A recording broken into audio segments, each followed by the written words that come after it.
নীল কালো বাইকের উপর ইংরেজি হরফে বড় বড় করে লেখা পুলিশ।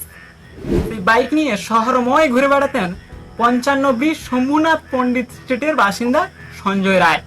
পেশায় কলকাতা পুলিশের সিভিক ভলেন্টিয়ার। আরজিকর থেকে শুরু করে এনআরএস, সরকারি হাসপাতালে ছিল তার অবাধ যাতায়াত, অশেষ দাপট। যে দাপটে ভর করে 8ই আগস্ট মধ্যরাতে তিনি আরজিকর হাসপাতালে 4 তলায় উঠে শটান ঢুকে পড়েছিল সেমিনার হলে। সেদিন রাতে ডিউটিতে থাকা কর্তব্যরত চিকিৎসককে ধর্ষণ এবং খুনের ঘটনা ঘটেছিল, যে ঘটনায় সঞ্জয়ের দোষ আদালতে প্রমাণিত। দাপটের সিভিক এখন গারদের ওপারে। আরজিকর কাণ্ডে সঞ্জয়কে একমাত্র অভিযুক্ত হিসাবে চার্জশিটে উল্লেখ করেছিল তদন্তকারী সংস্থা সিবিআই। মূল ঘটনার 164 দিনের মাথায় 20 জানুয়ারি তাকে আজীবন কারাবাসের নির্দেশ দেওয়া হয়। যাবজ্জীবন কারাবাসের সবে 4 মাস কেটেছে। জানুয়ারির 20 তারিখে তাকে শাস্তি দিয়েছিল আদালত। মঙ্গলবার মে মাসের 20 তারিখ। 4 মাস কিভাবে কাটলো সঞ্জয়ের, খোঁজ নিয়েছেন কি আপনি? প্রেসিডেন্সি সংশোধনাগারে রয়েছে সঞ্জয়। জেলে আপাতত তাকে বাগান পরিচর্যার কাজে নিয়োগ করা হয়েছে। দিনের একটি নির্দিষ্ট সময় বাগানে কাটছে তার। জেলের নিয়ম অনুযায়ী সঞ্জয় দৈনিক মজুরি এখন 80 টাকা। তার সঙ্গে আরো কয়েকজন কয়েদি ঠিক একই কাজই করছেন।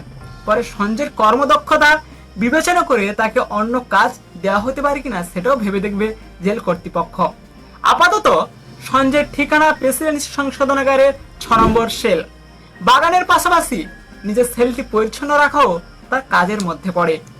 জেলের খাতায় আপাতত সঞ্জয় আনস্কিল।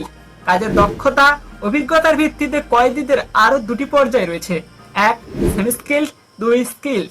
3 ক্ষেত্রে মজুরিও ভিন্ন। সেমি স্কিল্ড কয়েদিরা দৈনিক 90 টাকা ও স্কিল্ড কয়েদিরা দৈনিক 100 টাকা মজুরি পেয়ে থাকছে। সাধারণত যারা দীর্ঘমেয়াদী সশ্রম কারাদণ্ড পান, জেলে তাদের এই ধরনের কাজ এবং রোজগারের সুযোগ দেওয়া হয়। প্রাথমিকভাবে জেল কর্তৃপক্ষ প্রথম 3 মাস কয়েদিদের পর্যবেক্ষণ করে থাকে। তারপর তাদের জন্য কাজ বরাদ্দ করা হয়। কাজের ধরন, কয়েদিদের আচার আচরণ বিবেচনা করে শাস্তির ম্যাচ মাস প্রতি সর্বোচ্চ 4 দিন পর্যন্ত কমানো হতে পারে। বাগান পরিচর্যা করে অর্জিত অর্থ সঞ্জয় অবশ্য হাতে হাতে পাচ্ছেন না। মজুরি ঢুকছে তার নির্দিষ্ট ব্যাংক অ্যাকাউন্টে। রোজগারের সম্পূর্ণ টাকা তিনি এখন খরচও করতে পারবেন না। নিয়ম অনুযায়ী মোট রোজগারের 50% জেলে থাকাকালীন নিজের বিবিধ প্রয়োজনে ব্যবহার করতে পারেন কয়েদিরা। বাকি টাকা প্রয়োজন হলে অনুমতি সাপেক্ষ তাদের পরিবারকে দেওয়া হতে পারে, অথবা কারাদণ্ডের মেয়াদ শেষ হলে সম্পূর্ণ টাকা তুলে দেওয়া হয় ওই কয়েদিদের হাতে। সঞ্জয়ের ক্ষেত্রে মজুরির টাকা আপাতত তার ব্যাংক অ্যাকাউন্টেই থাকছে।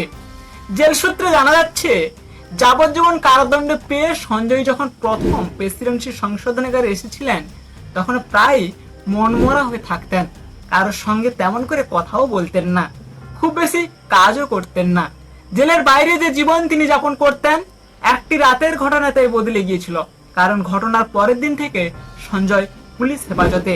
তারপরেও জেলে শাস্তি ঘোষণার পর তিনি জেলের আজীবন আবাসী। নিয়মিত বক্সিং করতেন সঞ্জয়। বেশিরভাগ সময় থাকতেন কলকাতা পুলিশের 4 নম্বর ব্যাটালিয়নের B14 ব্যারাকে।